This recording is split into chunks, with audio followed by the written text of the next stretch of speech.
Anybody got questions? Today's another day. It's just part of the process. You got to stay the course. So we went out there and and played. There's some good things, some bad things, but guys are competing. They're playing hard. Their attitude's good. So we definitely got something out of it. So any specific questions? Injury report, it looked like you had some guys. Yeah, Julian, he turned his ankle up. Day to day, so to speak. He was out. Let me think who else was out. Ian was out, or not Ian, but Darwin. All right, Darwin Cook. He's just a strained muscle. He'll be fine. That was it. Troy Gloucester. Who? Troy Gloucester. Just tweak the muscle. You're getting that list is going to grow now. Yeah. And I don't want the topic of this conversation every day to be about injuries and stuff. That's minimal stuff. If you see him in a red jersey, then he didn't practice, and he's probably going to be day to day. If just so you guys know, if it's a deal where a guy is out and like surgery, I'll tell you immediately. I'm not going to hide any of that. If it's a injury situation where it could be a day, it could be a week, then it's going to be day to day. So if it's serious, you know about it. If you see him in a red jersey, then just consider it being day to day. What if you don't see him like Starks? Then it's probably has something to do with either like personal matters that he's attending to, or suspension, or academics, or something like that. If it's a deal where you guys need to know about it, and I'll let you know about it. With him, is it his shoulder or is it something else? Yeah, he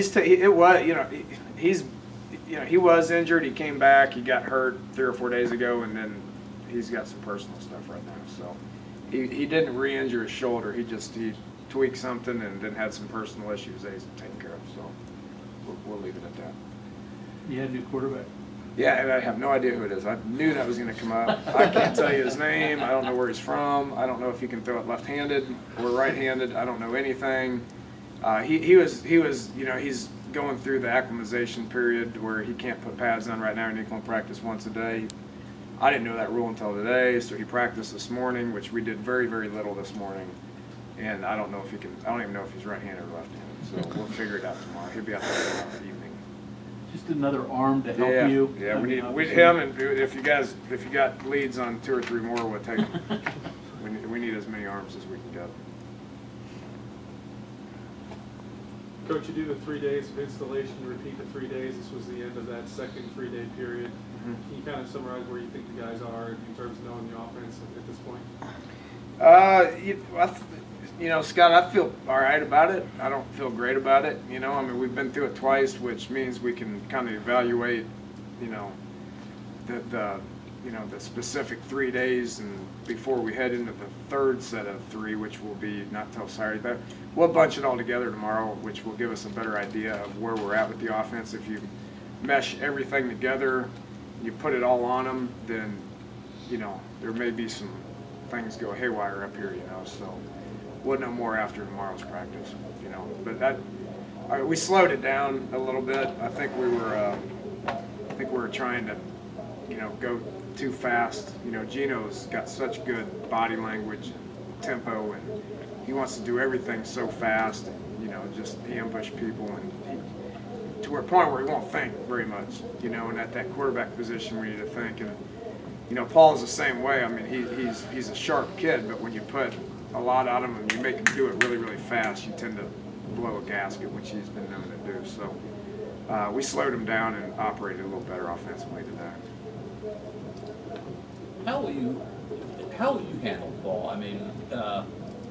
Would you like to redshirt him if you could get Gino to take every snap all year, or is that unrealistic? Well, you always want to redshirt people, if you don't need them, which means you got really good depth. The redshirting days they're hard anymore. From a quarterback's perspective, if he's the best guy or the second best guy, then you got to play him. If he's the third best guy, you redshirt him. So obviously he's second, which means you got to have your second guy ready to go at all times. And that's part of the challenge of being a backup quarterback is having the mental capability to be able to be extremely motivated and ready to go at any point, because it can happen at the drop of a hat, you know. So he's doing well. We'll play him. I'll be surprised if we don't play about 12 true freshmen this year, you know, which how many did we sign? 17? We bring in 17. You remember, Alex? I think we brought in 17, maybe 16, because 2 of them didn't qualify, right? So I think 16, of which 3 of them are early linemen, which I doubt very seriously those guys are going to play. So that puts you down to about 13, which, you know, I don't know. All 13 of them might play.